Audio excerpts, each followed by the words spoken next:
तर जुन्नर तालुक्यातील खोडद येथील जीएमआरटी दुर्बिणीवरती पुणे नाशिक हायस्पीड रेल्वेचा प्रतिकूल परिणाम होणार असल्यामुळे प्रस्तावित पुणे नाशिक रेल्वे मार्गाला रेल्वे मंत्रालयाने परवानगी नाकारली आहे।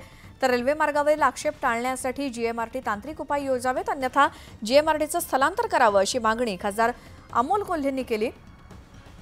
पुणे नाशिक रेल्वे मार्गाबाबतच्या जीएमआरटीने घेतलेल्या भूमिकेवर खासदार अमोल कोल्हेंनी पुन्हा एकदा संताप व्यक्त करताना जीएमआरटी प्रकल्पाबाबत अनेक प्रश्न उपस्थित केले। त्यावर बोलताना शिवाजीराव आढळराव पाटील यांच्याकडून सडकून टीका करण्यात आली। माझी भूमिका हीच आहे की जीएमआरटीमुळे 1996 सालपासून जर आपण बघितलं तर आंबेगाव तालुक्याचा काही भाग असेल, जुन्नरचा संपूर्ण तालुका असेल, यामध्ये इंडस्ट्रियल डेव्हलपमेंट आणि अशा पद्धतीचे प्रोजेक्ट्स होत नाहीयेत। त्यामुळे रोजगाराच्या संधी कमी होत चाललेल्या आहेत।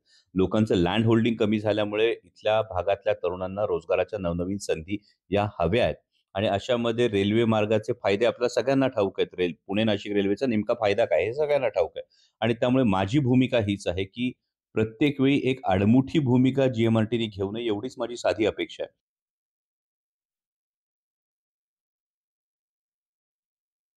रेल्वेसाठी हा प्रकल्पच बंद करणं हा काय पर्याय नाही। रेल्वे आणि जीएमआरटी दोन्ही समांतर कसे राहतील हे बघायचं सोडून हे बंद करा आणि ते चालू करा। मग 10 वर्ष का नाही केलं? मग 6 वर्ष करायला होतं ना, नाही केलं का? नाही केलं। आणि आता तुम्हाला कुठं झालं? मला 15 वर्षापूर्वी जेव्हा मोबाईल रेंज येत नव्हती त्या परिसरामध्ये मी स्वतः मार्ग काढला।